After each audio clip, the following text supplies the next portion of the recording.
Most people haven't heard this story. I'm about to get real personal with this one. How I basically went from getting 1.5 basketball scholarships out of high school to getting a full ride to a Division I school, and then now currently be playing professional basketball overseas. I've never really broke it down with this, but I have a lot of people commenting about my basketball journey, so I thought I should make a video about it. So leave a like for me, and if you're not subbed, I won't tell you to sub right now, but if you liked any part of this story or anything resonated with you, I would ask you to throw a sub my way.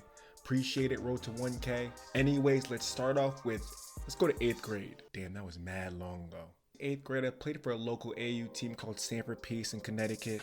Played with a lot of my good friends who I've still talked to this day. And honestly, it was a lot of fun. I always had the ball in my hand. It forced me to make plays, create for myself. So I learned a lot playing with that team. But after that season, I kind of felt like it was my time to expand and play better competition. So starting my freshman year, I make the varsity team. We get a new coach that comes to the school. His name is Drew. I talk to him all the time. That's my guy for life. I even went to his wedding, which was crazy. He brings a player with him, soon to be my best friend, Walter White. I know this name might not sound really important now, but it kind of plays a full circle moment later in the story. I'm a freshman, Walter's a sophomore. That kind of plays a key role in the story. And honestly, none of us had looks at that point. We were just barely talking to any schools, and our team at the moment was awful. That previous year, I think we won like 3 games. So honestly, we were a pretty bad team. I really messed with this new coach that came to the school because he honestly would always work me out after practice. He would always watch film with me. He always wanted to help me get better. He even would spaz on me from time to time when I was in the court, even if I was doing nothing wrong, which was, I thought, a little crazy, but it kind of helped me in the future. Now, personally, this is my first year on varsity, and I ended up starting. I thought I played pretty well for a freshman guard and was around older guys, so I couldn't complain at all, but I obviously wanted more for myself because I had high D1 dreams. I had no real schools talk to me at the moment, but I always knew that I had potential to play D1. So that freshman year, summer went on, and the AAU team, I ended up playing again with the same team. I'm still no looks, but I think I did really well in terms of scoring that summer and had so much confidence going into that sophomore year season. My sophomore year, we ended up winning the championship. I think we only lost like 1 game, went like 24-1. It's a crazy season. And that's when my name started getting a little buzz around the area. My teammate Walter actually started getting a lot of offers, and I was still only getting a little interest from schools. But after that season, my teammate Walt, who's a year ahead of me, ended up playing for an EYBL team called the PSA Cardinals. And the coaches came to one of our games throughout the season and they liked my game. So I ended up talking with them a little bit. They ended up liking me, and I ended up playing with them that following season. My first year versus really, really good competition in the EYBL circuit. It was a crazy change, but I thought it was necessary in order to me to elevate my game. First time playing out of Connecticut versus really, really good competition.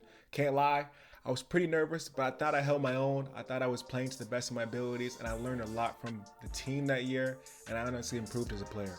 We ended up qualifying for Peach Jam that year, and we played against some of your dream schools that were on the sideline watching us play. I think I had a really good game versus Team CP3, and I can't lie. There was coach on the sideline. I thought I was gonna get bad offers after the game. Boy, was I wrong. After Peach Jam my sophomore year, still no offers, but honestly a good amount of interest. I ended up taking visits to, I think, Yale, Brown, Columbia, so a good amount of Ivy League schools, but still no real Division I offers, just a lot of interest. So my junior year comes around, I'm like, yo, this is honestly my last year of AAU. I have to make it shake. I have to go D1.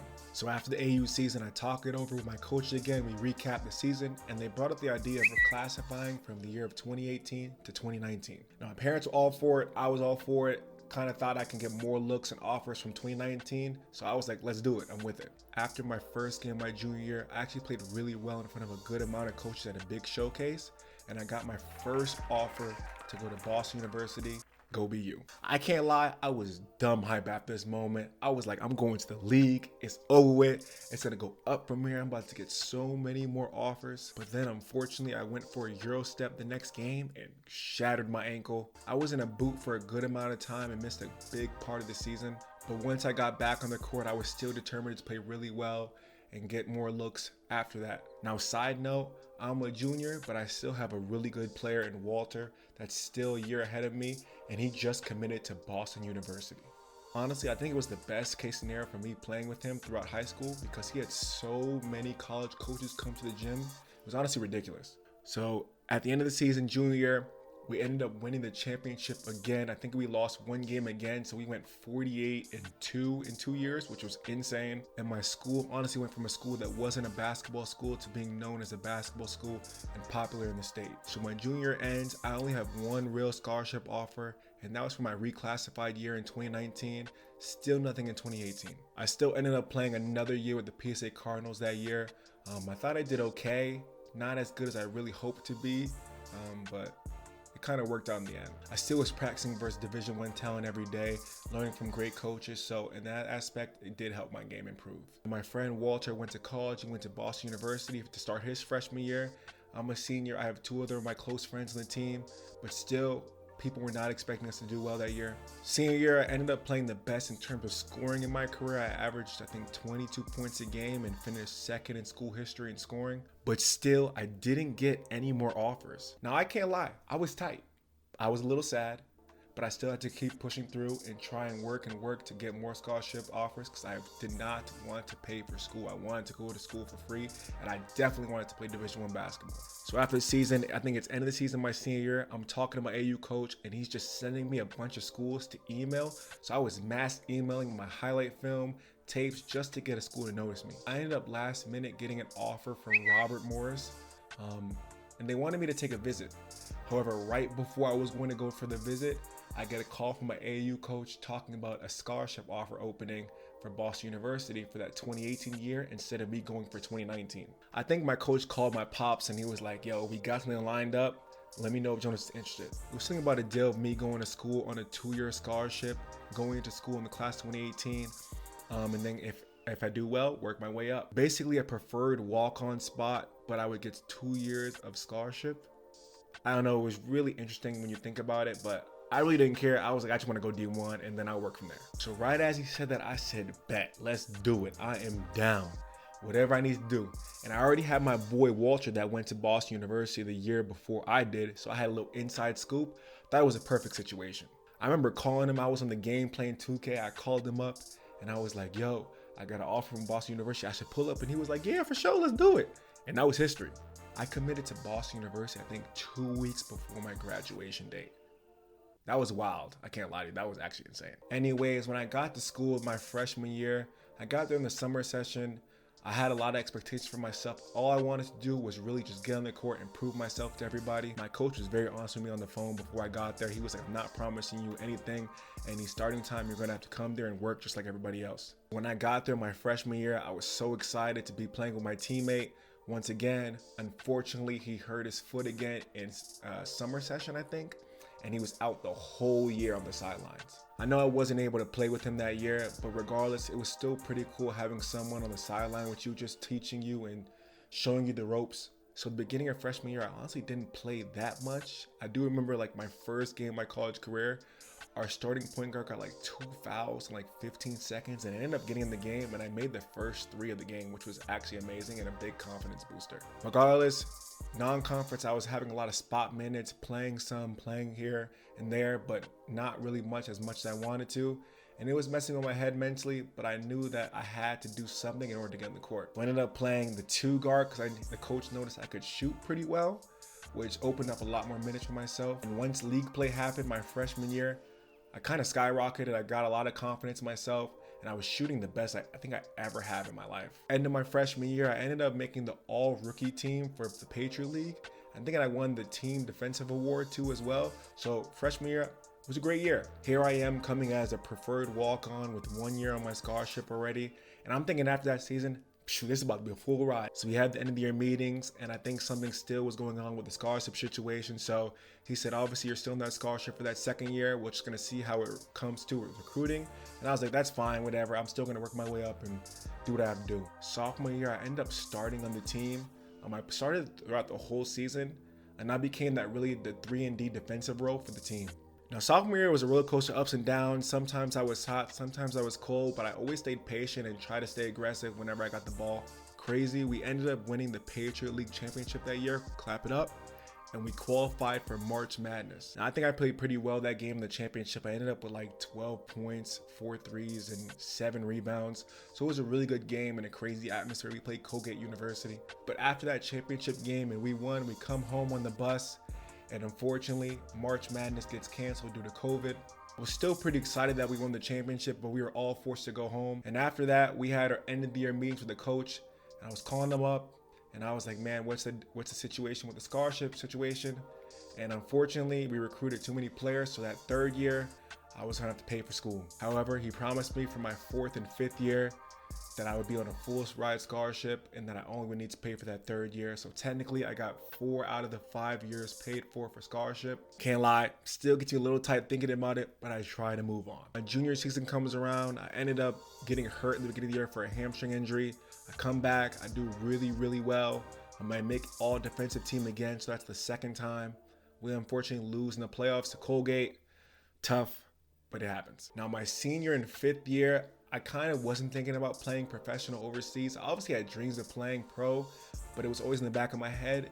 But I honestly didn't know the steps to get there. Regardless, my fifth year, I ended up doing really well. I had a bigger role in the team because we had a lot of star players move on and go play professional. I ended up being the second leading scorer on the team.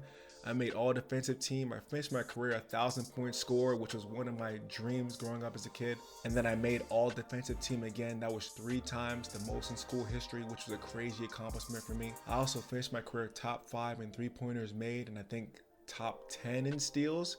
So regardless, I think I did pretty good for my college career. Basically going in, not expecting anything, not playing much as a preferred walk-on to becoming a starter and 1,000-point scorer. It was like a dream come true, something I always dreamt about as a kid. Playing Division I, being a starter, doing really well. That's something I always strived to when I was working out, and it was crazy when it actually happened and came to life. So after my last college game, we ended up not winning. We lost in the first round of the playoffs, and I was kind of lost. I didn't know what to do next. Obviously, my teammate and best friend Walter was still there. He got that extra year back because of COVID and because of his injury, so we got to play 5 years together, and he was on a similar path than I was. He didn't know the steps in order to go pro. We obviously wanted to, but we didn't know what to do. Basically, after the season, I signed with an agent out of the States and was waiting for my first offer to go anywhere to play basketball. It was a weird time period because I didn't know what I really wanted to do, and I didn't know if that last playoff loss was gonna be my last game of ever playing basketball. There's a lot of emotions built up, sad, angry, relieved even that I've done this much. That year was tough. I mean, after the season, I didn't get any real looks to go play for a team. I'm seeing a lot of my peers getting offers after the season towards the summer around like August and going overseas, but I'm still waiting at home, waiting for that team to take a chance on me. It wasn't until like November that I got a call from a team in Australia. Now, honestly, when I think about Australia, I was thinking about the deadly animals, the spiders, because I can't stand those. Talked to the coach on Zoom. We came to an agreement. I told him I would love to play in Australia because I just wanted to play basketball again. He ended up taking a chance on me. I went out to Australia in January of that following year. When I say I shot the best that I ever had in my life, oh my goodness, I shot the best I ever had. I ended up playing really well in Australia. I played for a team called the Manly Sea Eagles based in Sydney. Before I got there, the team had 3 wins last season. And then this year, after the season ended, we ended up being in 3rd place.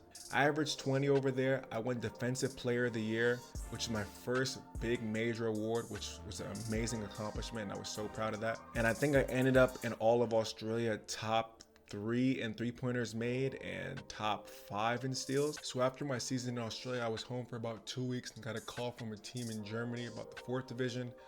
And that was an opportunity there for me to showcase my skills, go out there, get big numbers, and then hopefully move up to a higher league. Now, Germany was extremely different from Australia. Instead of being on the beach, great weather. In Germany, it was more of a village town. There was one main grocery store, not much around there. I was in a place called Wolfen, Germany. Many people didn't understand English like that, so communicating with other people was kind of hard to do. And I was the only American on my team. Regardless, I had some great experiences over there. I met some really good people. I was able to go to Amsterdam for my birthday, to France for Christmas, to Belgium for New Year. So I was able to explore a lot in Europe. On the basketball side of things, I ended up doing pretty well. I ended up averaging about 21.6 points per game, which was pretty good. Top 10, I think, in the league in scoring. We ended up losing in the playoffs. We got in 3rd place. I was hurt the last 3 games due to a foot injury, which I'm better now, but still was kind of a pain throughout the season. After the season, I can't lie, I thought I was gonna get mad looks. I thought I had a pretty good year.